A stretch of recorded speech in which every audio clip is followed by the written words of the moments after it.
Bonjour à tous, Shalom, Alléluia. J'aimerais aujourd'hui transmettre un message, partager un message que j'ai reçu depuis ce mardi. Voilà.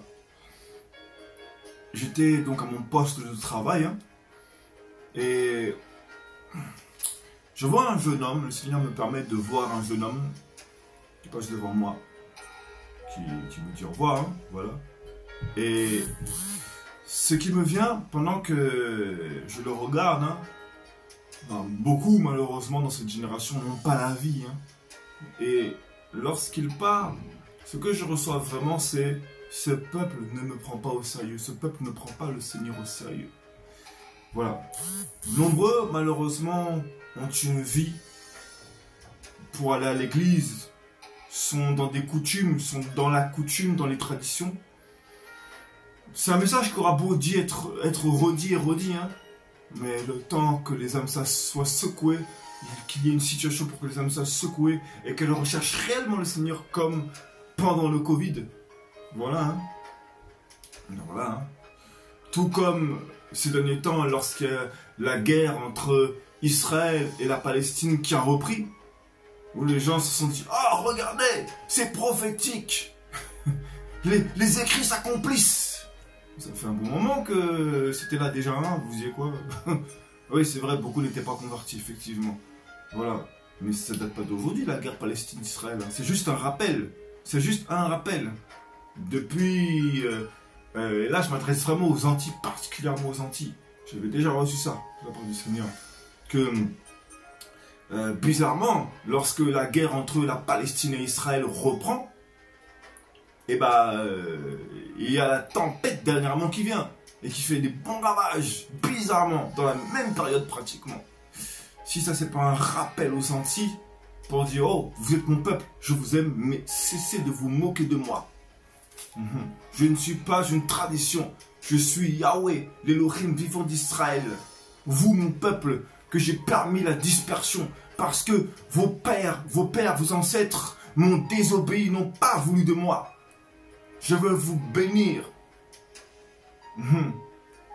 Je veux vous bénir, retirer toutes les entre guillemets malédictions liées à la désobéissance, toutes les malédictions que vous vous êtes attirées sur vos vies, à cause de vos ancêtres qui m'ont désobéi, qui n'ont pas voulu de moi. Je veux maintenant faire venir sur vous la bénédiction, afin que les 1000 générations qui viennent ensuite soient bénies. Alléluia. Voilà. Entre guillemets, je profite pour transmettre ce message également. Je devais le transmettre déjà. Matthaeus, donc Matthieu bien évidemment. Chapitre 19. Non, c'est pas chapitre 19, autant pour moi. Si, c'est ça. À partir du verset 20, donc... Le jeune homme lui dit: j'ai gardé toutes ces choses dès ma jeunesse. Il lui parle qu'il connaît donc les commandements. Voilà. Honore ton père et ta mère, tu aimeras ton prochain comme toi-même. Le jeune homme lui dit: j'ai gardé toutes ces choses dès ma jeunesse. Que me manque-t-il encore? Yeshua lui dit: si tu veux être parfait, va, vends ce que tu as et donne aux pauvres, et tu auras un trésor dans le ciel. Et viens et suis-moi. Mais quand ce jeune homme, verset 22, mais quand ce jeune homme eut entendu cette parole, il s'en alla tout triste, parce qu'il avait de nombreuses propriétés. Vous voyez? Voilà. Ce passage-là ne veut pas dire qu'il faut donner 10 offrandes à tout bout de champ. Si tu n'as pas en toi de pardon, si tu n'as pas vraiment un cœur dévoué et sincère, si tu penses que le Seigneur veut ton argent, tu n'auras rien dans le ciel. C'est pas le but, c'est pas le message de l'évangile, non. Le Seigneur veut notre cœur. Il veut toute la valeur, il veut que nous retirions toutes les valeurs que nous avons dans notre cœur, toutes les fortunes de notre cœur, parce qu'il veut mettre en nous son sceau. Afin que sa valeur qui nous a donné notre identité donc dans ce royaume puisse être devenue lumineux et que nous puissions être des bénédictions, afin qu'il puisse nous bénir, parce que nous mettons en avant sa personne. Voilà. Donc, Beaucoup, malheureusement, ne prennent pas le Seigneur au sérieux. Et ce que le Seigneur m'a montré au travers de ce jeune homme juste après, c'est...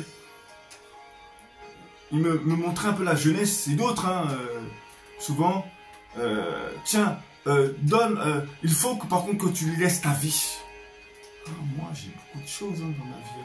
Ah, c'est dur pour moi d'arrêter ci, d'arrêter ça. Maintenant, j'aimerais te dire, ce n'est pas toi qui vas t'arrêter de toi-même. Les vrais chrétiens en sont témoins. On n'arrête pas les choses de nous-mêmes. Et bien souvent, il nous faut des situations, il faut être secoué pour se rendre compte que voilà, non. C'est lui qui nous attire, c'est lui qui nous donne le dégoût des choses en général.